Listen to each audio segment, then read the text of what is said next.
मेरा नाम आलोक निषाद है और मेरी जो प्रारंभिक शिक्षा है वो मऊ शहर के दे पब्लिक स्कूल में से हुआ है।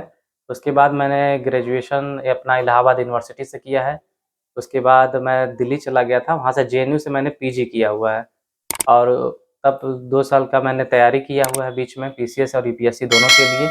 और उसके बाद मैं इलाहाबाद यूनिवर्सिटी से तत्कालिक प्रभाव से ये पीएचडी की डिग्री प्राप्त कर रहा हूँ और इसी दौरान मैंने तैयारी जारी रखी और मेरा दूसरे चयन में यूपीएससी में 157 रैंक के साथ नायब तहसीलदार पद पर चयन हुआ है।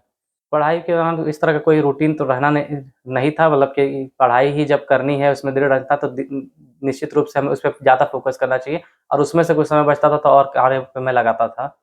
पूरा शुरू से लास्ट तक सेल्फ स्टडी पे ही मैं फोकस करता रहा। अंत में जब ये प्रीलिम्स हो गया था तो मैंने मेंस के लिए कुछ टेस्ट सीरीज ज्वाइन की थी। अगर देखा है तो मैंने यूपीएससी में भी अटेम्प्ट दिए हुए हैं तो वहाँ पे मेरा प्री ही नहीं हो पा रहा था। तो मेरे लिए प्री ही बहुत बड़ा चैलेंज रहा स्टार्टिंग से। और जब ये पीएससी या यूपीपीएससी में जब मेरा प्रीलिम्स हुआ तो मेंस मेरे पहला मेंस था और ये पहला इंटरव्यू था जो आसानी से क्रैक हो गया हमसे। जनरली क्वेश्चन आपसे ही जुड़े होते हैं, आपके एकेडमिक बैकग्राउंड से जुड़े होते हैं, सब्जेक्ट से जुड़े होते हैं और मैं पीएचडी कर रहा था और मेरा बैकग्राउंड ज्योग्राफी से रहा है। तो आयोग में मुझसे ज्योग्राफी और पीएचडी के सवाल ही ज़्यादा से ज़्यादा पूछा गया था। इसके पहले मैं यूपीएससी में भी कई अटेम्प्ट देने के बाद भी प्री मेरा नहीं हो रहा था और इस पीसीएस में भी मेरा प्री नहीं हो पाया। तो मोटिवेशन का सोर्स यही था कि पिताजी का सपना रहा है हमेशा से, तो वो कहीं न कहीं मेरे अंदर ये रहता था कि जो भी एकेडमिक बैकग्राउंड चल रहा है उसमें साथ-साथ तैयारी में मैं लगा रहूँ और तैयारी दृढ़ निश्चय रहने के साथ-साथ जब तैयारी में आदमी लगा रहता है, कहीं न कहीं सफलता अंत में मिल ही जाती है।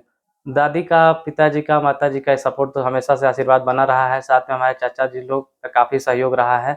मुझे घर पे कोई काम करना नहीं पड़ता था, यहाँ पे हमारे चाचा जी रहते थे, तो सारा काम चाचा जी ही देखते थे, तो हमको कभी भी उस तरह का काम में नहीं उलझना पड़ा। हमने पूरी पढ़ाई हम और हमारे भाई-बहनों ने अपना सिर्फ़ पढ़ाई पे ही ध्यान दिया। पहले तो ये जॉइनिंग लेकर मैं जो समाज सेवा के लिए मैं ये सोच रहा था, वो सब मैं कार्य करूँगा ही और साथ ही साथ अपनी तैयारी जारी रख के मैं सोचूँगा कि आगे का कुछ अच्छे पद पे सिलेक्शन लिया जाए।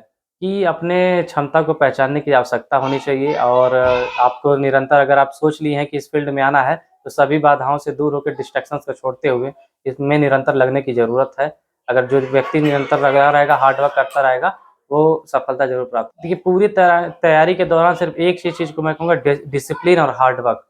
अगर व्यक्ति के पास डिसिप्लिन है, तो वो मैनेज कर लेता है अपने डेली रूटीन्स को और हार्ड वर्क रहेगा तो उसमें वो परसिस्टेंट बरकरार रख के किसी भी तैयारी में सिर्फ यही नहीं, किसी भी तैयारी में वो सफलता प्राप्त कर सकता है। मैं अपनी सफलता का श्रेय अपने माता-पिता, चाचा और अपने भाई को देना चाहता हूँ, बहन को देना चाहता हूँ।